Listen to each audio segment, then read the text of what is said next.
God's kingdom come, on earth his will be done.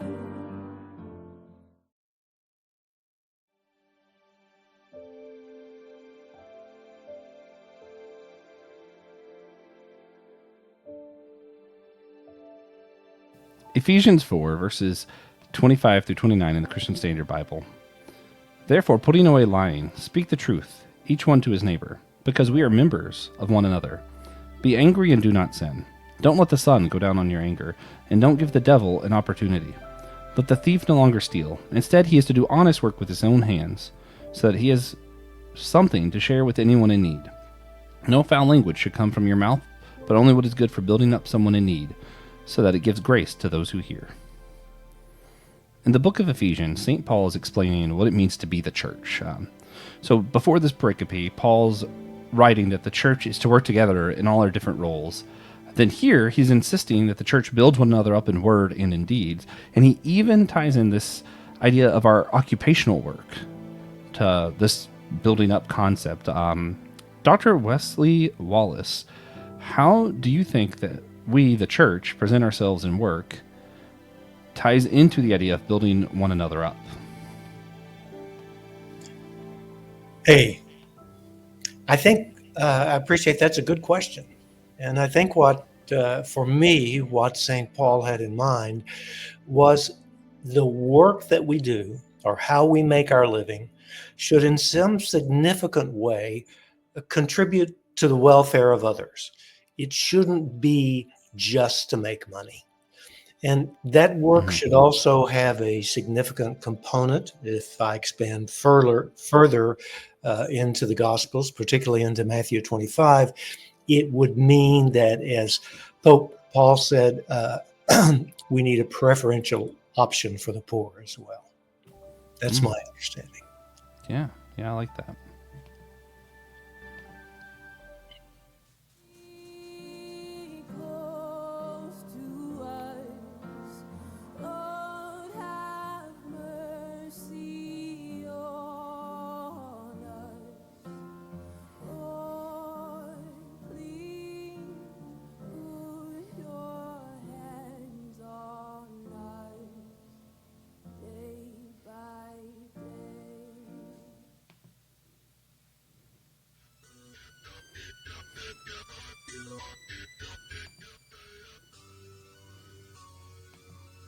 Hey guys, welcome back to the Whole Church Podcast, doing the Whole Church Job Fair. We're going to have a blast today. It's going to be a good one. It's going to have to be a quick one because of schedule conflict stuff. But we're going to be talking with Dr. Wes Wallace, who's asked us to just call him Wes, so we're not being disrespectful. That's what he said. And Wes is in the medical field. He's helped some of the churches in Chapel Hill during COVID come up with their policies, how they wanted to go about things and navigate the waters of what was happening during the pandemic. So we're going to talk about some of that. It's going to have a fun time. And, this is the job fair, so we're going to ask how some of the stuff we're arguing in seminaries and churches actually relate to his regular day-to-day life. Dr. Wallace, thank you so much for joining us. Welcome to the show. Oh, it's my great pleasure. I appreciate the invitation to visit with you today. Yeah. And of course, you guys also know the reason for all podcast is also here with us. My co-host, the one and only TJ, Tiberius Juan Blackwell. Welcome to your show. Thank you. Yeah.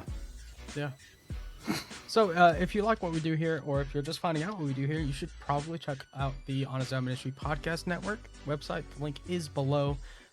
Check out other shows like ours, shows we're affiliated with, and we're just, we just like to be associated with one another. It helps build the whole church. Whoa! See what you did there. Yeah. Get merch for the whole church on our store to support the show and the network at large. Yeah. And the stuff's comfy, so also just get it for bedtime. It's great. Yeah. But without further ado, you guys know that I have a favorite form of unity that we like to start things off with, which is the Holy Sacrament of Silliness. And for this particular series, when we were on our Facebook group, we were asking them, we were like, hey, what are the biggest theological topics that are being argued about in our churches and seminaries so that we know what to ask about? And one person on the group, our good friend Samantha Perez, was like, I know what's an important theological idea. Is a hot dog a sandwich? And then a lot of people voted for that. So that became our silly question. And Dr. Wallace, we need your insight. As an expert, do you think a hot dog is a sandwich? Well, Joshua, when I saw that question on the show notes, I thought, is this for real? Is this a real question? I also wonder that. The more I thought about it, the more I liked it. It is, in a sense, a Rorschach question. And you can talk about anything you want to, whatever this inspires you. Well, so let me just start riffing about, is a hot dog a sandwich? My answer would be yes, because a sandwich is basically some food substance, usually a protein, that is put between two slices of bread. And so for that, it's a sandwich. But the problem, and the way this is related to my life, is that sometimes what is available as a sandwich is just legion. I mean, there's so many sandwiches available. And that spoke to a lot about my life and my early career trajectory as I struggled to decide what was going to be meaningful. What did I want to do with my life? And just to be brief, to show you how I bounced around before I finally settled on my favorite sandwich, I have an undergraduate degree in speech and theater. I grew up in college finished up in about 1969, so you can see I'm a pretty old fart. But this was during the Vietnam era, and I was head of the draft resistance movement in my college in Texas, and had the honor of having the dean of men call me the most dangerous student on campus. But Nice.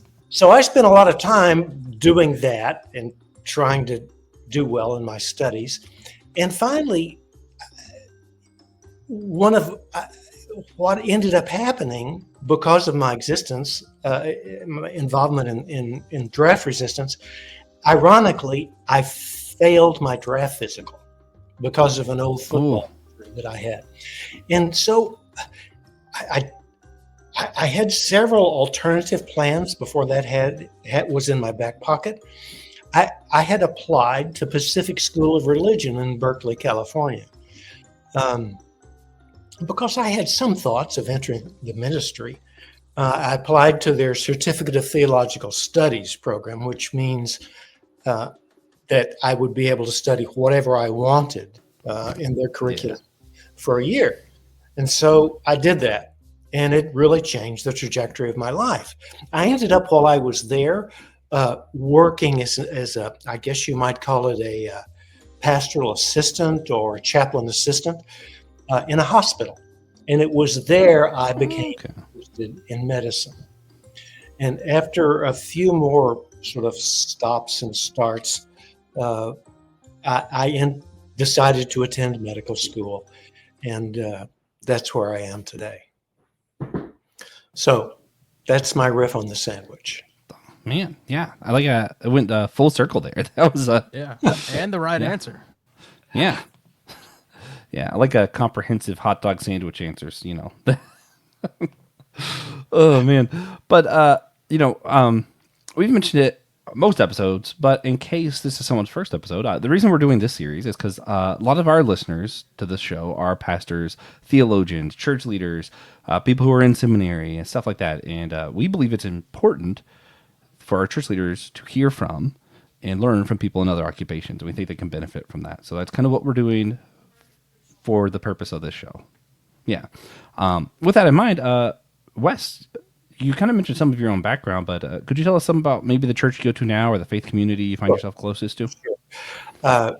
I live in Chapel Hill, North Carolina. Chapel Hill is a modest-sized city in the center of North Carolina, and I go to University United Methodist Church. It has the benefit of being right on the edge of the campus. It's on the main drag.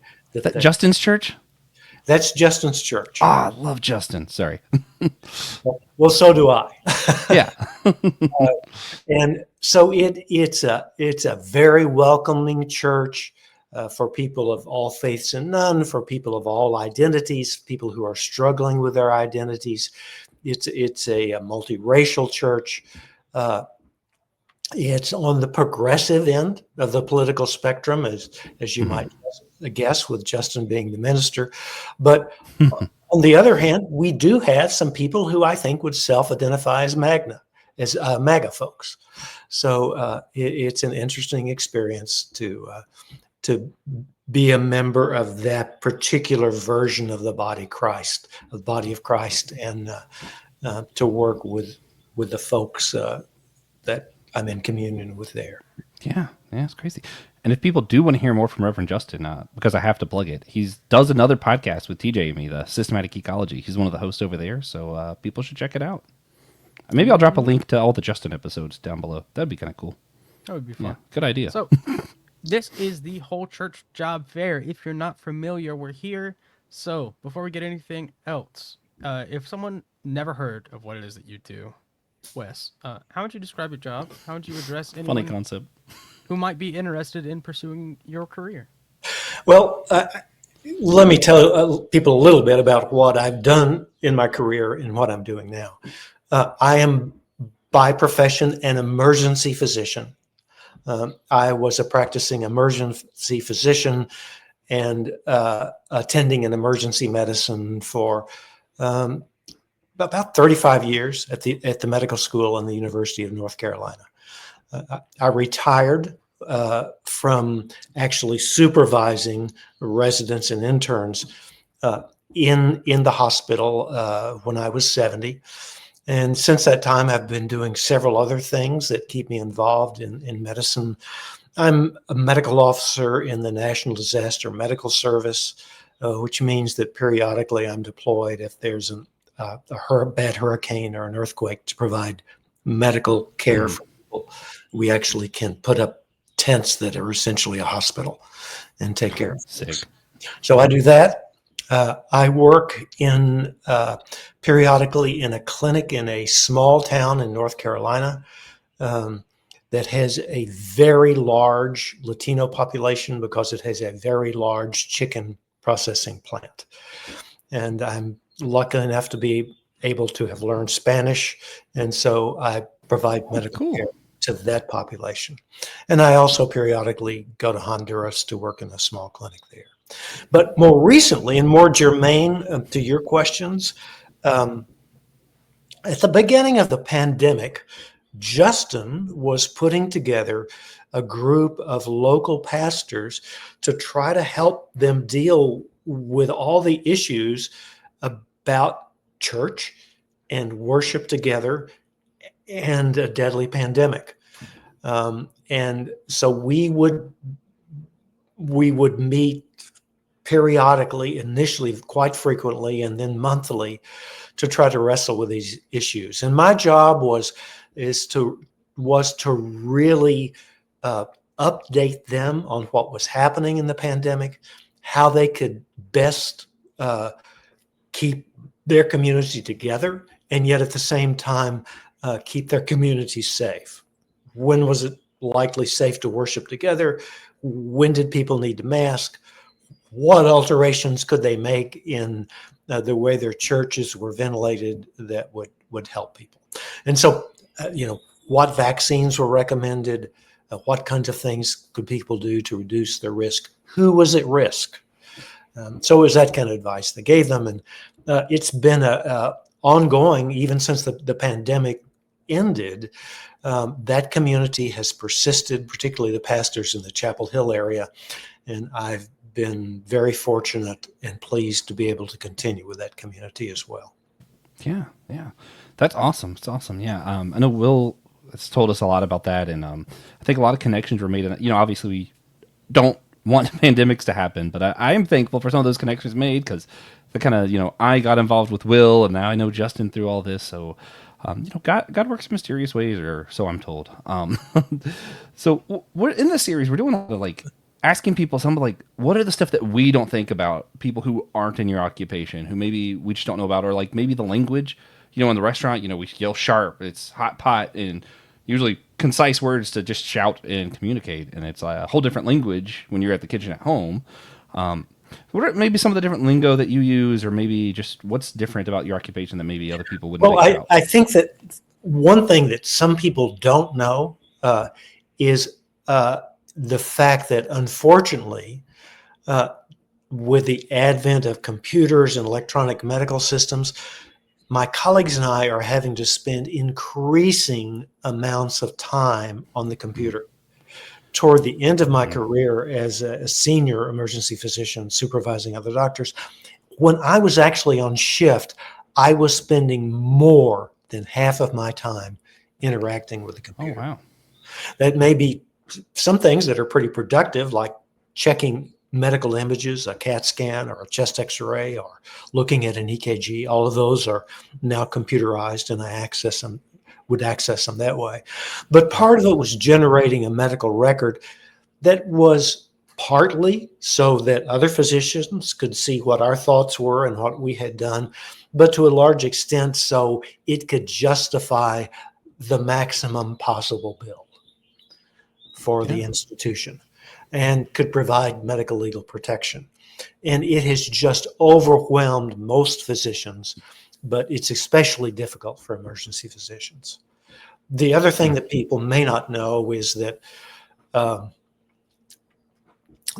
emergency departments now are sort of like the Statue of Liberty. We take the challenges from everywhere and take care of them.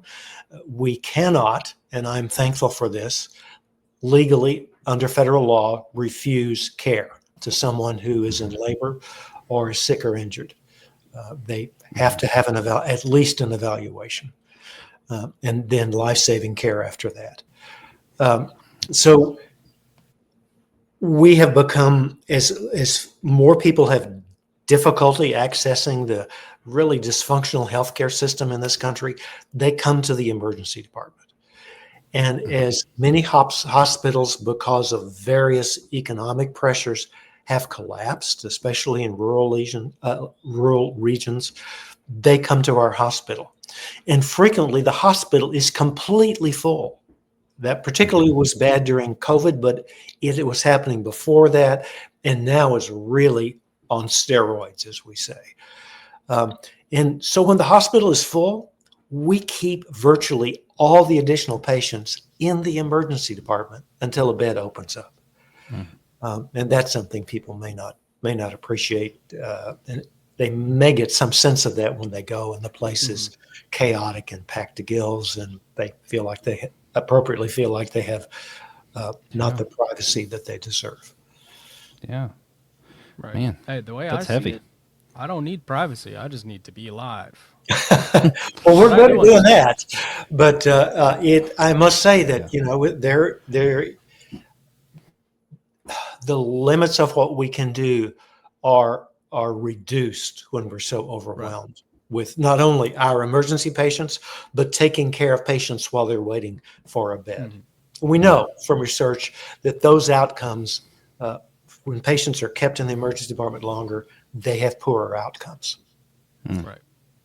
So the meat of these job fair episodes, we're going to talk about those other big theological topics that our group voted on, besides hot dog sandwich. And we're going to try and get through these pretty quick because we are short on time. Okay. But, take your time. Don't truncate anything you want to say, because that's what's important. But we're going to go through these 12 big theological topics that get debated by theologians, podcasters, and pastors to see how these ideas actually impact everyday lives. So we're going to go through the 12 that our group voted on, and we just need you to tell us if you find the topic somewhat relevant, not relevant, very relevant, or if you've never heard of it. That's a fine answer if you've never heard of it. If it like would multiple choice. if it would be helpful, I had a chance to look over that list before you folks sent to me, and I have already picked my top two, or I'd be happy to go through and comment, but whatever works. Yeah. So let's go through the 12, and you just Okay. give us that 1 or 2 word answer, and then we'll go through the 2 that you wanted to discuss. Does that work? That works. All right. So soteriology. Really not clear exactly what that means, and because of that, don't have a word. Perfect. Yeah, that works. Free will versus predestination.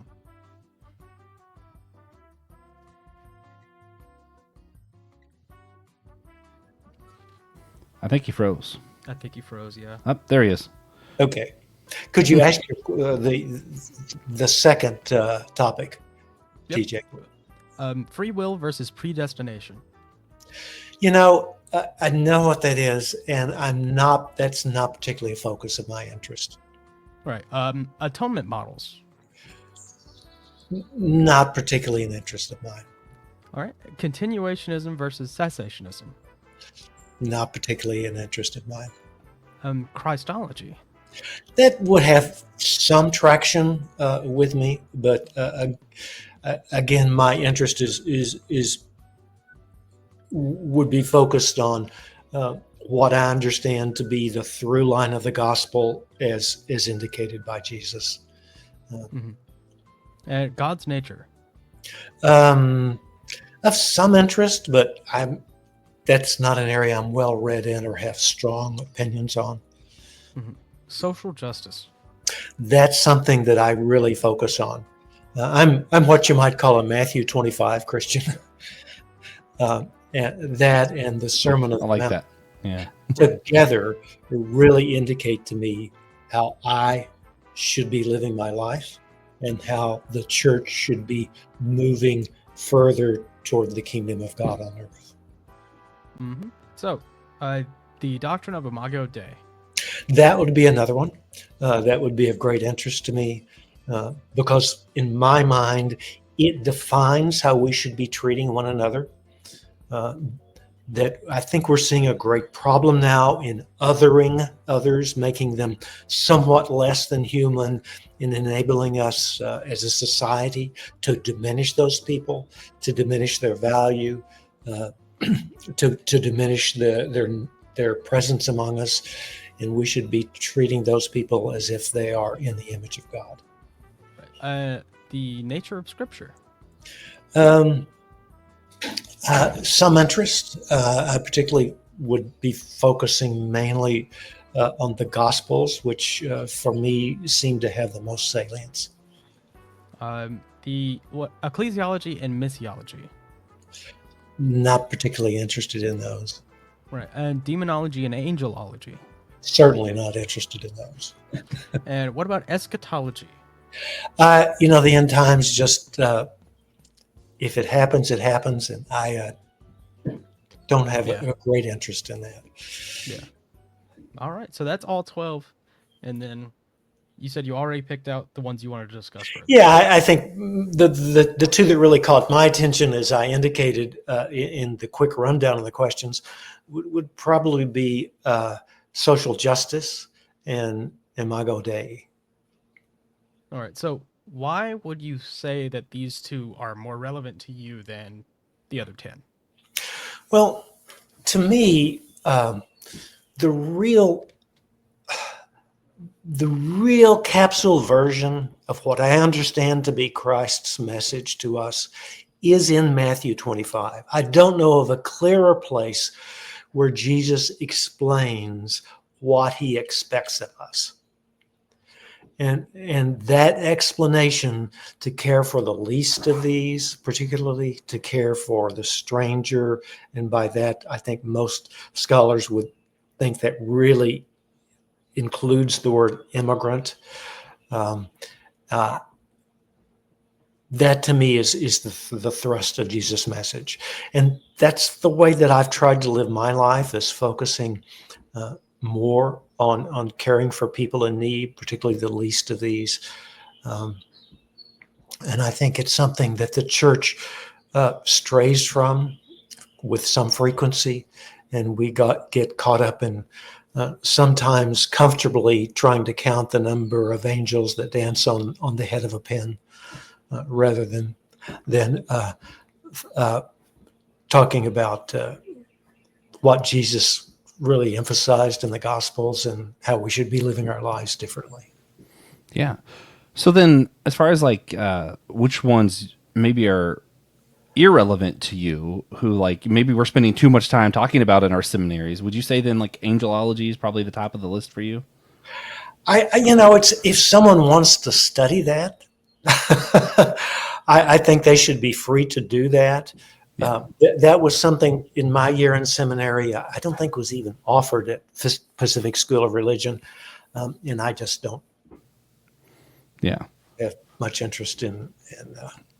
Yeah. Was there anything else that you are like, hey, we're spending too much time focusing on this as opposed to stuff that makes more of an impact on people's lives?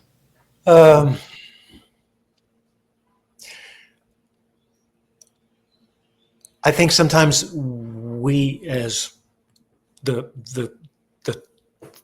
small C Catholic Church, spend too much time struggling among ourselves on doctrinal issues that, at the end of the day, don't contribute much to the creation of God's kingdom on earth.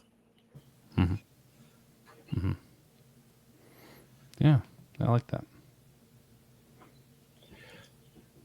All right. So, what do you think, or what do you rather the church, our pastors, and our theologians should focus on? Well, I think it's important that they focus on a clear understanding of the Bible, and that they understand not only individual verses, and be able to understand the historical context of those and be well versed in exegetic interpretations of the Bible, but they be able to impart through their good preaching, through their homiletics, what that means to the people in the pews. I think it's unfortunately we seem to have drifted off into things like the prosperity gospel, or trying to figure out how to have political power, and I understand that as being really antithetical to the message of Christ. Yeah. Yeah, we each see the world through different eyes, but is there anything in your work that you see that you think that pastors and other church leaders might benefit from seeing for themselves or learning about? Well, I would hope that all pastors would have a chance to see the situation of the people referred to as the least of these, the people living on the streets, the people struggling to make ends meet, the people who are legally here in this country and terrified at the current moment, and indeed those who don't have papers and are terrified. I would hope they would have a better sense of that. I would hope they would have a better sense of society at large. I think some of the work that's done by Robert P. Jones, I don't know if you're familiar with his work. He is actually an ordained Baptist minister, but he has a PhD in sociology. And he does does a whole lot of work studying attitudes of Christians across the entire spectrum toward various topics. It's particularly helpful, I think, to people as we try to understand the political challenges we're facing today. So I would hope that they would have that ability to kind of have a broader sociology. And I would hope something that we're neglecting generally in education in this country, have the ability to understand logic and how to make decisions, and basic statistics, so that they can analyze data that keeps being thrown up as a means, and to understand when something just doesn't make sense. Yeah. Yeah, I agree. So, one thing we usually do before wrapping up is we ask our guest, which is you today, If they had to provide one tangible action to help engender church unity, what is one practical thing our listeners could do to do that? But for this series, we want to know, what could anyone in the church, laity or ministerial, do to help someone in your occupation in their daily life? Well, I guess, in my current occupation of trying to help others and to help church communities stay healthy and stay together, I think the most important thing that people could do today, especially given our political climate, is to learn to listen to one another, and to listen not with the intent to reply or to rebut what someone has said, but with the intent to understand what someone else is saying. Right. I think that's how we develop relationships, and it's through those relationships that I think we can better come together and hopefully eventually have informed and compassionate discussions about the church and about our faith. Yeah. That's a good answer. So what would change in the world around us if we all start doing that? If we all start doing that, I think politics would look a whole lot better. Yeah. I think there wouldn't be the kind of schisms that we're seeing within denominations and within the church, within the body of Christ at large. We wouldn't have, it's just so polar now that we have some Christians nominally described as Christian nationalists who are saying that compassion is actually a sin. It's not a value. That feel like that caring for the poor and the children, that programs like SNAP and Medicaid, which provide medical care for the poorest among us, are not Christian values. And I clearly disagree with that, but I think we should be able to have a discussion about that. Yeah. Right. So right before we wrap up, we like to do this one little thing where we ask everyone to share a moment recently in their life where they saw God, whether that be in a blessing or a challenge or a moment of worship. I always make Josh go first to give us plenty of time to think. So Josh, do you have a God moment for us? Yeah. In my workplace, to keep it, relevant to this, my boss was the other day telling me about this nosebleed she had for hours in the middle of the night. And then while she was telling me, all of a sudden started gushing blood from her nose in the middle of the workplace. And then she had to run outside, and she ended up having to go to urgent care, and she eventually got the inside of her nose cauterized and is still kind of recovering. That was a long story, but I just had a day where I happened to be able to stay late, where I was able to kind of help clean up the mess, help the next shift kind of start, because we have a lot of new managers coming in, set them up, and I don't know. It was, in a weird way, it was a blessing that I was able to be there for the moment when I know everybody else who works there, and I don't think anybody else would have been able to see what I saw, clean the blood, and be fine, and then B, actually hold the shifts together. So I don't know. It was a blessing, but also scary, Josh, tell me, what kind of work do you do? I work in a restaurant. Okay. So yeah, I understand. yeah, Sure. yeah. It was something. Yeah. Very Blood is unexpected. Yeah. Blood is a real deal in a restaurant. Yeah. We don't see blood that often. It's like, I know who I'm talking to. He's like, that's not that big a deal. But yeah, there was puddles, and I was like, I'm not used to seeing puddles of blood. I can understand how that's a shock the first time you see it. Yeah. So for me, and I'll go next, my God moment is just generally going to be about my family. I found out the other day that my dad, bless his heart, he's 68 or 7, one of those two numbers, and he still pays for my little sister's taxes on her car and the registration, all that, and I just never even thought about it. And he's still working, and he's willing, and he's not questioning why he's doing that for his 23-year-old daughter. He's just doing it because he loves her. And that's really special to me, and that's how I want to live. Hopefully, one day. Yeah. I would like to do that and be like my dad. I'm not jealous. That's cool. I'm not jealous. Yeah. So I'm sitting here at like 33. Like I can't imagine walking at 68 at this point. Like I'm already aching so much. I'm like 30 more years, really? Yeah. Yeah. Yeah, but Wes, do you have a God moment for us? Yeah, mine's a bit different. I was late to church the other day to a Sunday service, and was walking down Franklin Street, where University United Methodist is in Chapel Hill, and this guy was.